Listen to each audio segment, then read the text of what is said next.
ready? Now we're going to start going over some basic just gymnastic movements. We're going to start by just doing the push-up. I have done push-ups wrong for many years until I started doing CrossFit. When we do a push-up here in CrossFit, we think about functional movements. And anytime you push anything functional, you're not going to be pushing way out here. You're going to be pushing more, right? right in the line of drive of your shoulders. If you're moving a car, your couch, or a fridge, or anything like that, even a baby stroller, you're right here instead of being way out there. So when we do our push-up, that's where our hands are going to be placed right underneath our shoulders. Key things also remember when you're doing push-up, midline stability first and foremost. Go ahead and get on the floor. So with the push-up, John is already going to start right on his stomach. Hands are going to be placed right underneath his shoulders. Currently, right now, his midline is braced, core is going to be tight, his head is neutral. Notice his arms right here, his forearms. They are perpendicular to the floor, elbows are pointing straight back. Another bad position is if your elbows are flaying out to the side. It puts those shoulders into an internal rotation, really bad wear and tear on your shoulders over time. Come back into neutral. There you go. When John decides to push up, he's going to push up.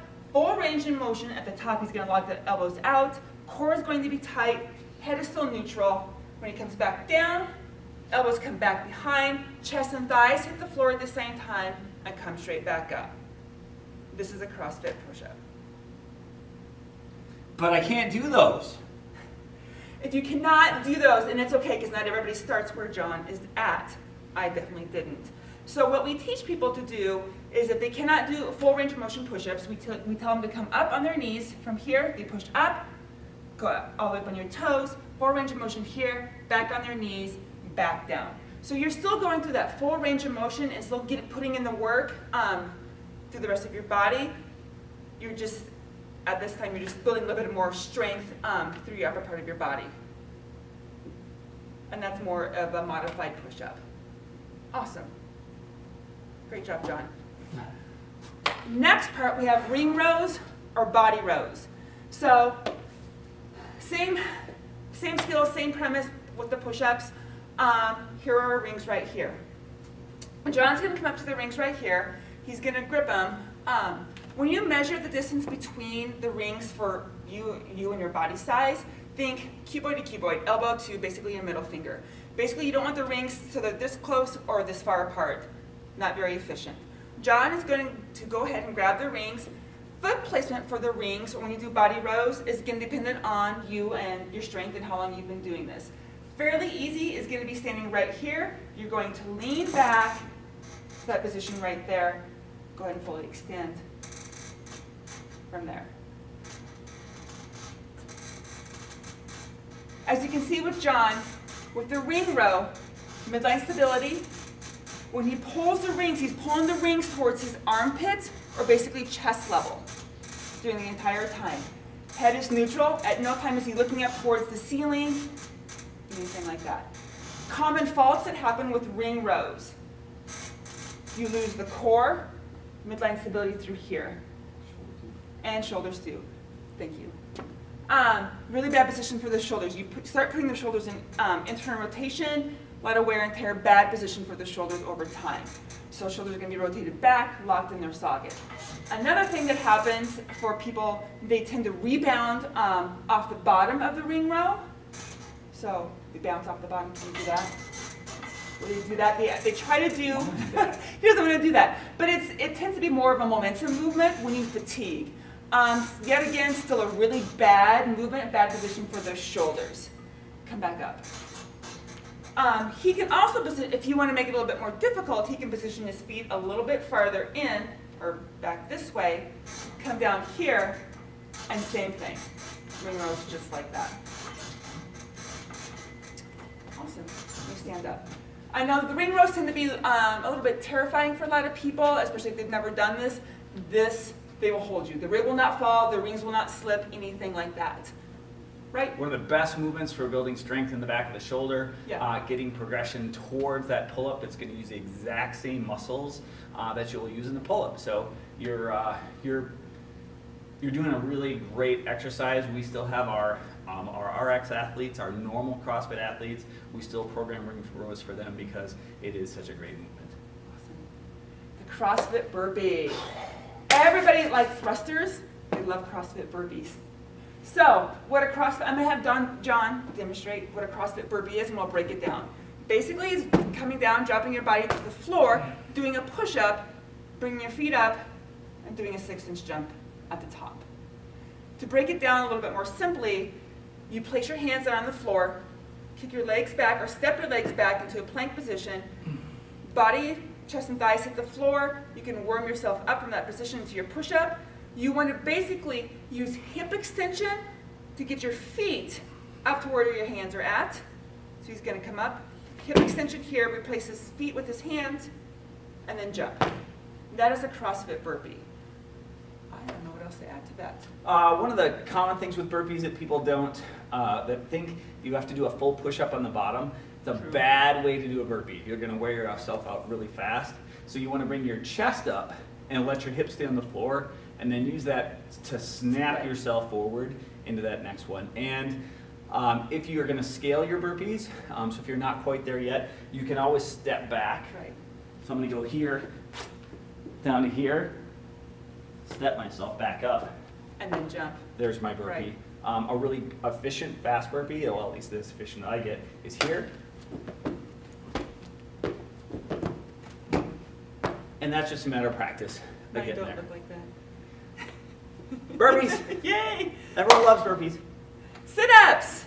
Woo! We're moving right along. All right. When we do CrossFit sit-ups here at the gym, we strongly recommend grabbing a cut-up yoga mat. As you will find out that stall mats are not very forgiving to the buttocks area. So Butt raspberries, no joke. it's no joke. So cut-up yoga mat. I'm going to have John start at the floor. We start foot position. You can either butterfly your feet in this position here, or you can have your feet flat on the floor, whatever is the most comfortable for you.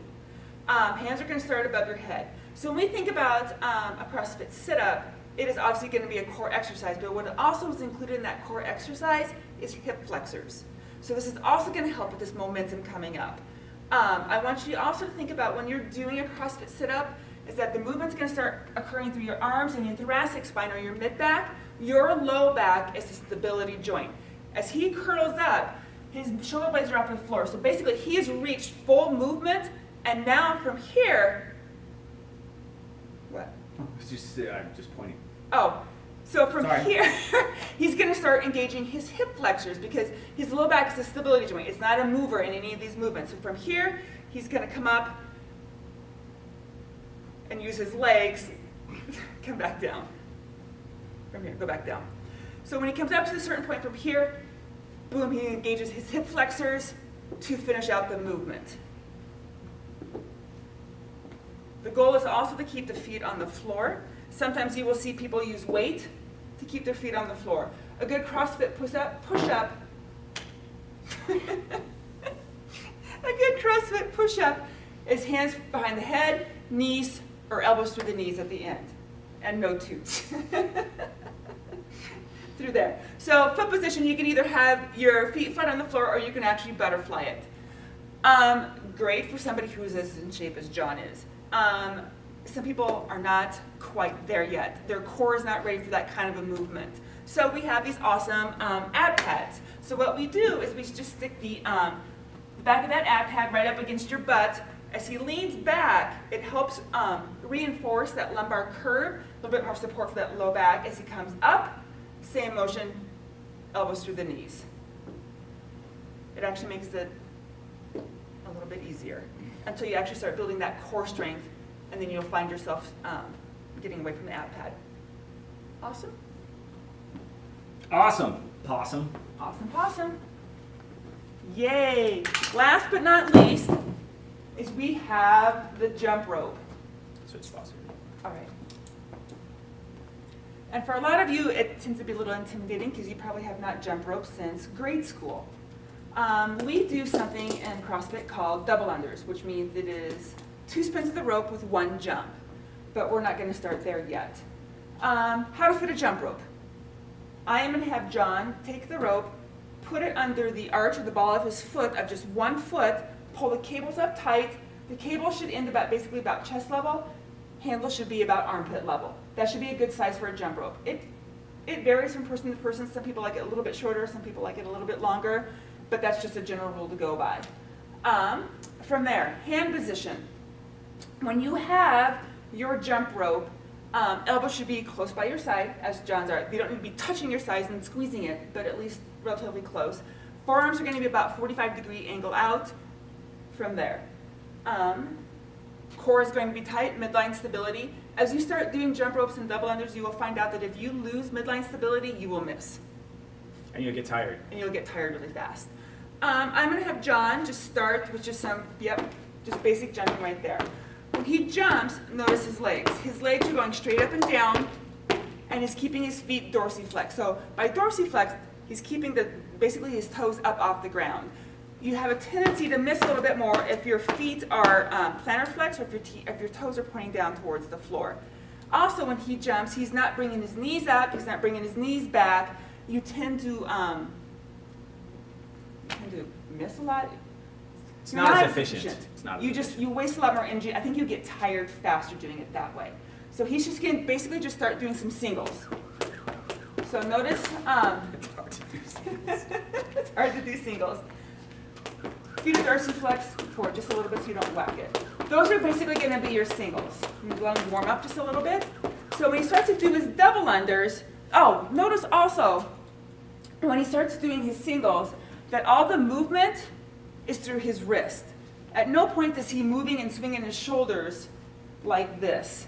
That is really inefficient. All the movement is through his wrist. It's so hard to do singles. It's okay. You're doing awesome. So efficient. All right. So now he's going to do his double unders. So it's going to be all about wrist movement. Core is tight, head is neutral.